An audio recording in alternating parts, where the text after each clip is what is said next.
മലപ്പുറത്ത് ട്രേഡിംഗ് ആപ്പിന്റെ വ്യാജ പതിപ്പുണ്ടാക്കി 3.25 കോടി രൂപ തട്ടിയെടുത്ത കേസിൽ 2 പേർ പിടിയിലായി. അരീക്കോട് സ്വദേശികളായ ഷാദിൽ, മുഹമ്മദ് ഷാഫി എന്നിവരാണ് ഇപ്പോൾ പിടിയിലായത്. വിപിൻ സി വിജയൻ മലപ്പുറത്ത് നിന്നും തത്സമയം വാർത്തകളുമായി ചേരുന്നു. വിപിൻ, ഗുഡ് മോർണിംഗ് അഗെയിൻ, പറയൂ.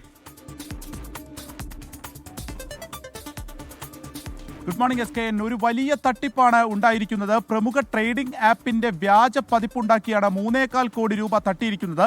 ഈ മാസം 20-നാണ് സൈബർ പോലീസിന് ഇതുമായി ബന്ധപ്പെട്ട പരാതി ലഭിച്ചത്. ഇതിൽ അന്വേഷണത്തിലാണ് ഇപ്പോൾ 2 പേർ അറസ്റ്റിലായിരിക്കുന്നത്. ഷാദിൽ, മുഹമ്മദ് ഷാഫി അരീക്കോട് സ്വദേശികളാണ്. ഇവരാണ് പോലീസ് അറസ്റ്റ് ചെയ്തിരിക്കുന്നത്. ഈ കേസുമായി ബന്ധപ്പെട്ട് ഈ വ്യാജ പതിപ്പ് ഈ പരാതിക്കാരനെ പറഞ്ഞ് ബോധിപ്പിച്ച് ഇതൊരു പ്രമുഖ ട്രേഡിംഗ് ആപ്പാണെന്ന് പറഞ്ഞ് ബോധിപ്പിച്ച് പണം വാങ്ങുകയായിരുന്നു. സംസ്ഥാനത്ത് മാത്രമല്ല, സംസ്ഥാനത്തിന്റെ പുറത്തുള്ള വിവിധ ബാങ്ക് അക്കൗണ്ടുകളിലേക്കും ഇവർ പണം വാങ്ങിയിട്ടുണ്ട്. ഇങ്ങനെ പണം അയച്ചതിന് ശേഷം ഈ പരാതിക്കാരന്റെ ഫോണിൽ ഒരു ആപ്പ് ഇവർ ഇൻസ്റ്റാൾ ചെയ്ത് കൊടുക്കുകയായിരുന്നു. ഇതിലൂടെ ലാഭവിഹിതം അറിയാമെന്നുള്ളതാണ് ഇവർ പറഞ്ഞിരുന്നത്. ഇങ്ങനെ ലാഭവിഹിതം നോക്കുമ്പോൾ അതൊരു വലിയ തുകയൊക്കെയാണ് കാണിച്ചിരുന്നത്. അപ്പോൾ ഒരു പക്ഷേ ഇതിൽ ആകർഷണനായി കൂടുതൽ പണം നൽകി എന്നുള്ളതാണ് ഇപ്പോൾ മനസ്സിലാക്കുന്നത്.